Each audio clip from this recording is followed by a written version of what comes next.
Hey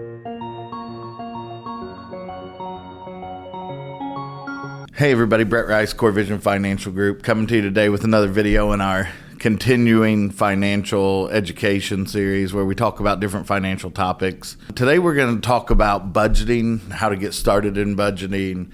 You know, a lot of people talk to us about, I need to be able to save more, how do I go about doing that? And, when we start those conversations, it's how much money do you have available to save? Where's your money going? So when we start talking to people about that, especially younger people that are getting started, you can have such a huge impact on your retirement savings and your financial planning by getting started early and having a plan.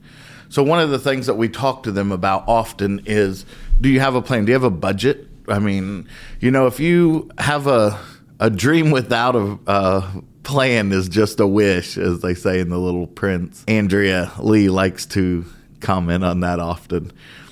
So one of the things we're going to talk about today are different budgeting types and how to get started in them, how to figure out which budgeting type is right for you. Because I think one thing a lot of people say, oh, this budget's etched in stone. I don't want somebody to tell me what to do with my money, blah, blah, blah, this stuff. And it's like, well, when you take your budget and you base it upon your goals, you're telling yourself. It's not somebody else telling you that. And I think that's a huge piece of this, is that you have to buy into it. And you can't look at your budget as a foe. A budget is your ally in helping you get to your goals. So when you're deciding which type of budget to use and how to set that budget up, I sat down with some clients once, and they were talking through their budget, and they were like, I don't want our budget to be so tight that if friends call and we want to go out to dinner, we can't go out to dinner. And I'm like, no, but that's not what budgets are intended to do. You need to create a budget line item that says, hey, we plan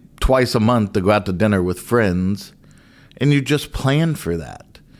What you shouldn't do is allow those dinners with friends to become a problem in your budget.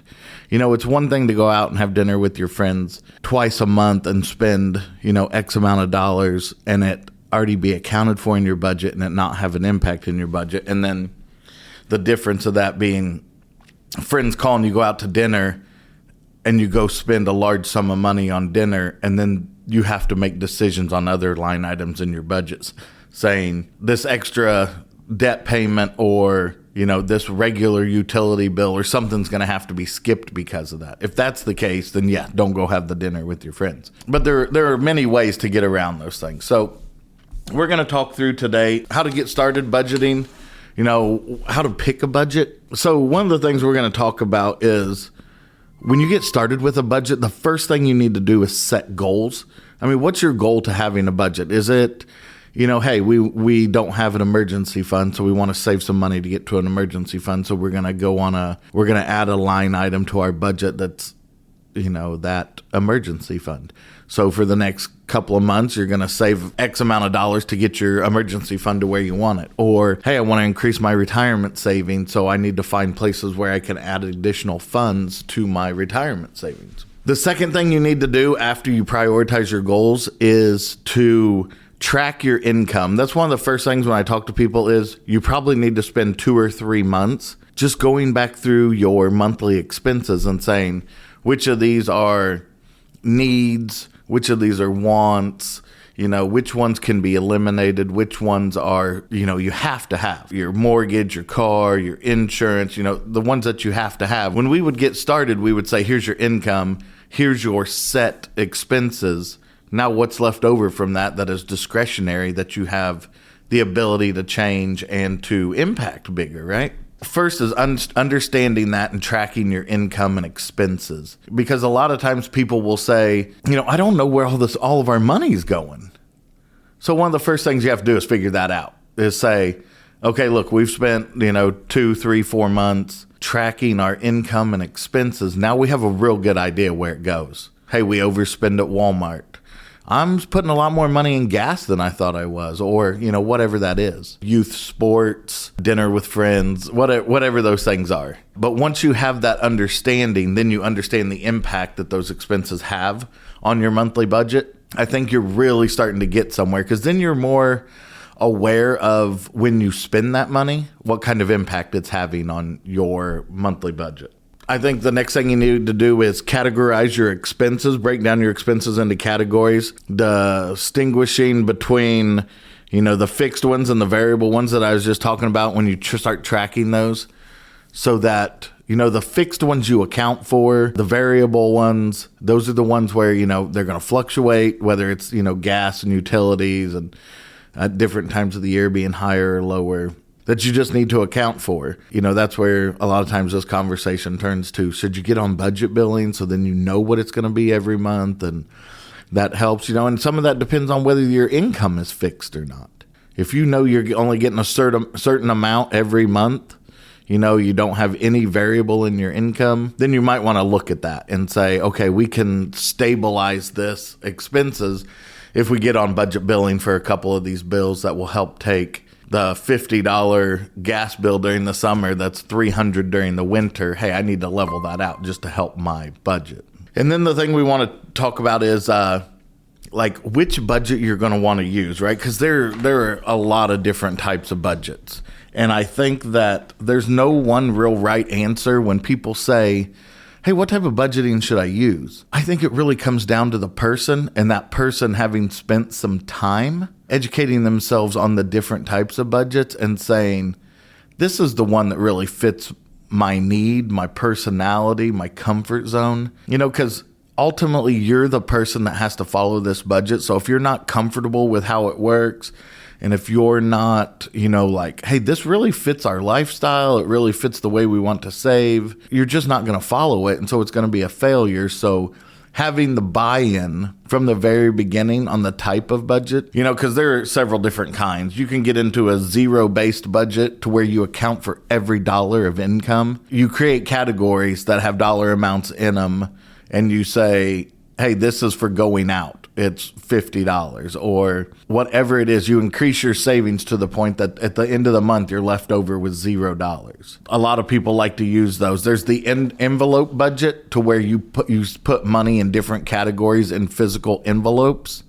And then you say, this is all we have to spend on this category, whether it's groceries, dining out, kids' sports, whatever those envelope categories are, the amount of money that's in that envelope is where you draw the hard line. And the idea behind it is that's how you eliminate overspending in categories, is you tell yourself, this is all you get. And then you don't take out of another envelope. You say, okay, I've got to draw the line there. There's a percentage-based budget to where you say, hey, dining out's going to be 10%. And once you get to that 10%, that's just, you have to hold yourself and be very disciplined to not overspend in those categories. Cash flow budgeting, there's different ways to come up with these. A little bit of internet research will come up with a bunch of different ways to budget. I personally use the zero balance budget. I try to account for basically every dollar that's brought in, where it's going to go.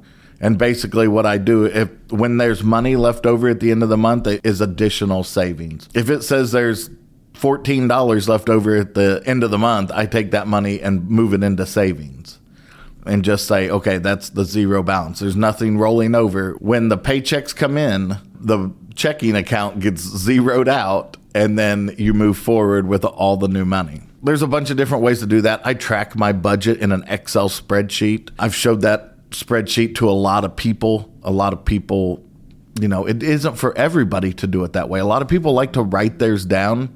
They feel like they have a much better understanding of where their budget's at and what's going on in their budget because they write it all down. And then, it's went through their mind. They went through the process of writing it down and doing the math. So then they understand that it says, this is how much the car payment is. This is the mortgage. This are all these different line items.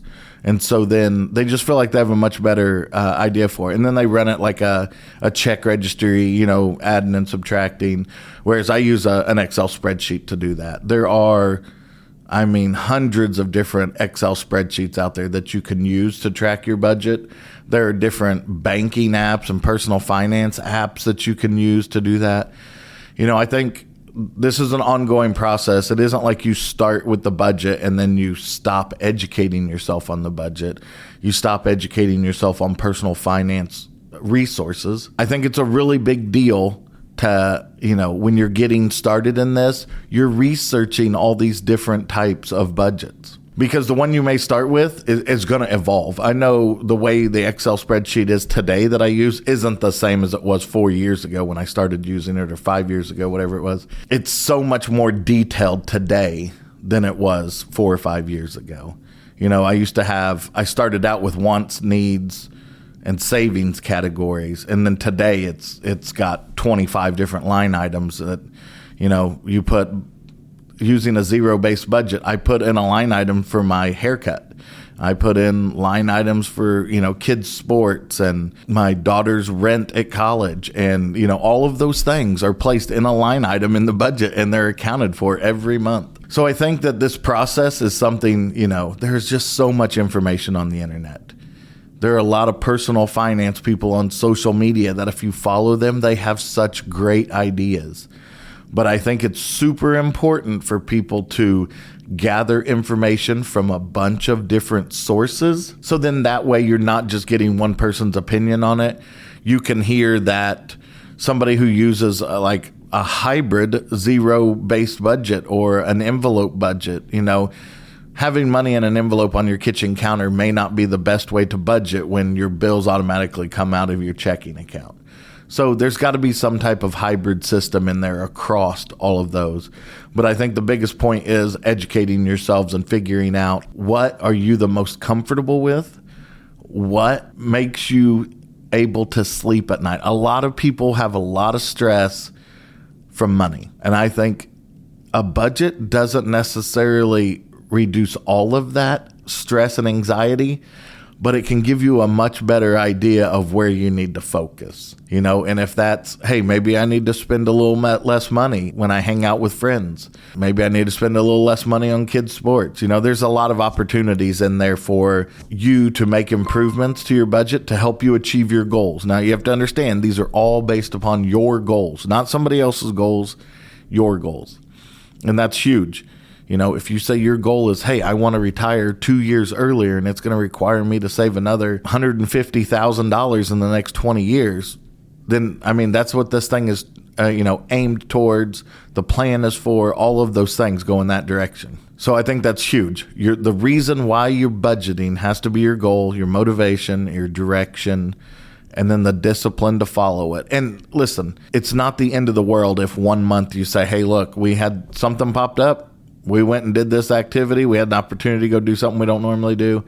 We took some money out of the emergency fund or whatever it was to go do that. It's not the end of the world. You just then need to go back and say, okay, now we've got to replenish the emergency fund. We've got to do these other things. So don't think that by going on a budget, like you're going to be, eating ramen noodles and ketchup packages for dinner. It's not going to be... That's not what you're trying to do to yourself. What you're trying to do is obtain a goal in the future. Keep an open mind when you get started in budgeting. I think doing a lot of research on the internet is huge. I think reaching out and asking questions. Feel free to send me an email, call the office. We can have a conversation about how you get started. We're posting a bunch of stuff over the next couple months on personal finance on our social medias. Please feel free to look at those. I would do a lot of research. I would make sure you listen to a lot of different voices. I don't think that any one person, necessarily is going to give you everything you need because your situation is specific to you. So I think gathering information from a lot of different voices and somehow patchworking that together is probably the best for most people. But again, do not hesitate to reach out, ask questions. You can find us on social medias, our website, all of our contact information will be at the end of this video. Please do not hesitate to reach out. Again, Brett Rice, coreVISION Financial Group, coming to you today with just an episode on how to get started in budgeting.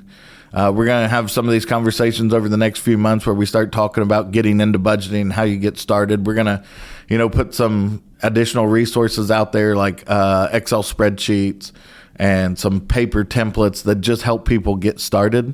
So again, don't hesitate to reach out. Brett Rice, coreVISION Financial Group. Thank you for your time.